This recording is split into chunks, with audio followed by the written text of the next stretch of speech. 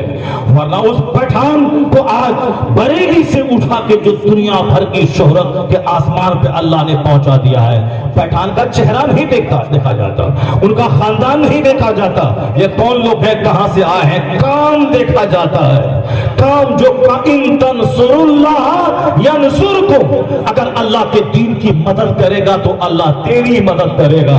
تو احمد رضا نے باپ کی زمین پر ایک کٹھا کا اضافہ نہیں کیا, احمد رضا نے باپ کی دیے ہوئے مکان میں 2-4 مکان کا اضافہ نہیں کیا, بلکہ باپ کی دی ہوئی زمین کی آمدنی سے کتابیں چھپوا کر اہل سنت کا کام کیا. انہوں نے رضا جامع مسجد بنایا, انہوں نے مدرسہ منظر اسلام قائم کیا, انہوں نے اپنے پیسے سے کتابیں کو چھپوا کے پریس سے نکال کر ہندوستان میں مفت تقسیم کرنے کا ماحول بنایا. انہوں نے مدرسین کی جماعت کو پیدا کرنے کے ساتھ ساتھ انہوں نے پورے ہندوستان کے لیے زبردست ٹیم تیار کی. صدر الافاضل جیسی شخصیت اعلیٰ حضرت نے عطا کی, صدر الشریعہ جیسا عالم دین اعلیٰ حضرت نے قوم کو عطا کیا. حضور برہان ملت عید الاسلام جیسی قیمتی شخصیتیں اعلیٰ حضرت نے سنیت کی خدمت کے لیے عطا کی. وہ اسی چٹائی پر بیٹھ کر پورے ہندوستان میں ہر محاذ پہ جو اسلام کا دفاع کیا, سارے ہونے والے حملوں کا سائنس کی زبان میں کسی نے حملہ کیا, اعلیٰ حضرت نے اس کی کمر توڑ جواب دے کے اس کے حوصلے کو پست کر دیا. کسی نے نماز روزہ کے خلاف وہ اکھاڑا بازی کرتے ہوئے نماز کے خلاف بولا یہ شریعت ہے, یہ طریقت ہے, اعلیٰ حضرت نے ان نیازیوں کی کمر توڑ کے رکھ دی, شریعت کا چہرہ چمکایا. کسی نے علم غیبی مصطفیٰ کے خلاف بولا, اعلیٰ حضرت نے 8 گھنٹے میں خانہ کعبہ کی چوکھٹ پہ الدولۃ المکیہ لکھ کر دنیا بھر کے مسلمانوں پہ احسان کیا کہ اب جہاں بھی مناظرہ ہوگا اور ہتھیار کی ضرورت ہوگی, رضا کا ہتھیار استعمال کیا جائے گا. یہ کہتا ہے رضا کا ڈنکا کیوں بج رہا ہے, ان کا نام کیوں ہو رہا ہے, نام کیسے نہیں ہوگا, جب تک رضا کی کتاب رہے گی نام تو اسی کا ہوگا. جو کھاتا ہو, سوتا ہو, پیٹ اونچا کرتا ہو, ان چرسی مجاہدوں کا نام کیسے اونچا ہوگا. جو اسلام کا دفاع کرتا ہے، اسلام پر ہونے والے حملوں کو بچاتا ہے، اسلام پر ہونے والے حملوں کا کمر توڑ جواب دیتا ہے، جو مسلمانوں کے ایمان کو سیفٹی دیتا ہے، چرچا تو اس کا ہوگا۔ آج رضا ضرورت ہے، اسی لیے سری لنکا میں اختیارات مصطفیٰ پہ مناظرہ ہو تو کتاب الامن والعلا اعلیٰ حضرت کی وہاں جاتی ہے، مناظرہ علم غیب پہ امریکہ میں ہو، عطلۃ المکیہ نامی کتاب ہتھیار بن کے وہاں جاتی ہے، تو دنیا میں جہاں کہیں بھی نور اور بشریت پہ مناظرہ ہو تو کتاب اعلیٰ حضرت کی وہاں جاتی ہے۔ غلط ترجمہ قرآن کی وجہ سے جو فتنہ پھیلتا ہے، اس فتنے کو دبانے کے لیے کنزول ایمان جب تک رہے گا تب تک رضا کا ہی ڈنکا بجتا رہے گا۔ تو جہاں تک مناظرے ہوں گے اسلام کی طرف سے جواب دینا ہوگا، رضا کا ہتھیار جب تک رہے گا اس وقت دوسروں کا ڈنکا نہیں، رضا کے نام کا ہی ڈنکا بجتا رہے گا۔ اور آج جیسے جیسے علم کا جادو سب کے سر چڑھ کے بول رہا ہے تو آج مدرسوں سے اوپر اٹھ کر رضا یونیورسٹی میں پہنچ گئے، آکسفورڈ میں رضا رضا ہے، کیمبرج میں رضا رضا ہے، پرسٹن میں ہے رضا رضا، اور صاحب ہالینڈ یونیورسٹی میں ہے رضا رضا۔ ہندوستان کی 1 درجن یونیورسٹیوں میں رضا پہ ریسرچ کر کے ڈاکٹر کی ڈگری حاصل کی جا رہی ہے، اور پی ایچ ڈی تنہا عالم دنیا کے اعلیٰ حضرت ہے جس پر سب سے زیادہ پی ایچ ڈی کی ڈگری حاصل کی گئی، تھیسس لکھا گیا۔ ایسا لگتا ہے کہ امریکہ میں رضا، ہالینڈ میں رضا، سری لنکا میں رضا، آسٹریلیا میں رضا، دنیا کے ہر خطے میں رضا، وادی رضا کی کوہ ہمالا رضا کا ہے، جس سمت کو دیکھیے وہ علاقہ رضا کا ہے۔ نعرہ تکبیر، نعرہ رسالت، مسلک اعلیٰ حضرت، فیضان اعلیٰ حضرت، سبحان اللہ۔ اعلیٰ حضرت جاتے جاتے انہوں نے اپنا بیٹا مفتی اعظم ہند قوم کو عطا کر دیا۔ 30 کلومیٹر دور تک پیدل چل کر آریائی سماج سے مناظرہ کرنے والا رضا کا بیٹا، آج میں پلین کے بغیر نہیں چلتا ہوں، کار کے بغیر نہیں چلتا ہوں، لیکن آج سے 60-70 سال پہلے رضا کا بیٹا مفتی اعظم ہند 30 کلومیٹر دور پیدل چل کر آریائی سماج والوں سے مناظرہ کر کے جو مسلمان اپنا ایمان کا سودا کر چکے تھے ان ہندوؤں کے ہاتھ میں ان مسلمانوں کو توبہ کر کے دوبارہ کلمہ پڑھوانے کا کارنامہ رضا کے بیٹے نے انجام دیا تھا۔ جہاں پتہ چلتا وہ فتنہ پنڈتوں کا فلاں گاؤں میں چلا ہے، رضا کا بیٹا کبھی بائک پر کبھی بیل گاڑی پر، نہیں ملے بیل گاڑی تو پیدل چل کر اس فتنے کا جواب دیا ہے۔ رضا کا بیٹا حجت الاسلام تھا، جن کو کوئی دیکھے کافر تو کلمہ پڑھ لے، چہرے کا نور دیکھ کر وہ حسن و جمال اللہ نے دیا تھا، وہ علمی صلاحیت دی تھی کہ لاہور کا مناظرہ آج تک گواہ ہے جہاں رضا کے بڑے بیٹے حجت الاسلام اسلام کی دلیل نے وہاں جا کے سنیت کا چہرہ چمکایا تھا، مسلک اعلیٰ حضرت کے خوب زبردست کام کیا تھا۔ اعلیٰ حضرت کے دونوں بیٹے جاتے جاتے انہوں لوگوں نے کہا کہ اب بریلی میں کیا بچے گا، تو اعلیٰ حضرت کی کرامت مفسر اعظم ہند کو خاندان میں دے کے چلے گئے۔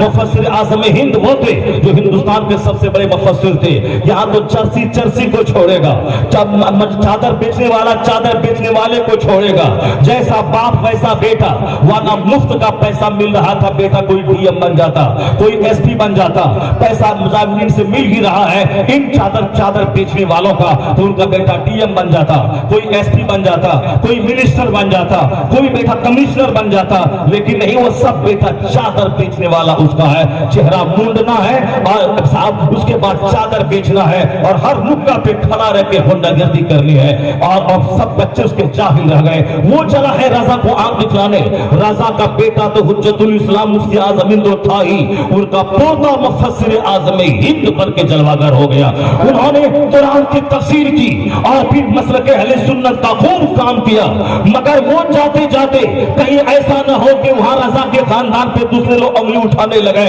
جاتے جاتے اعلیٰ حضرت کے علوم کا وارث مفتی اعظم ہند کی کرامت حجت الاسلام کی دلیل بنا کر ان اپنا بیٹا اختر رضا کا ازہری کو چھوڑ دیا۔ اختر رضا کا ازہری انہوں نے جو 10 کروڑ مریدوں کا مرشد برحق 75 سال کی عمر تک جو مسلک اعلیٰ حضرت کا کام انہوں نے کیا، ازہر مصر میں جب دنیا بھر کے بچے پڑھتے ہیں 3 سال تک سارا فوکس کتاب پہ ڈال کر دریائے نیل تک نہیں دیکھا میرا تاج الشریعہ،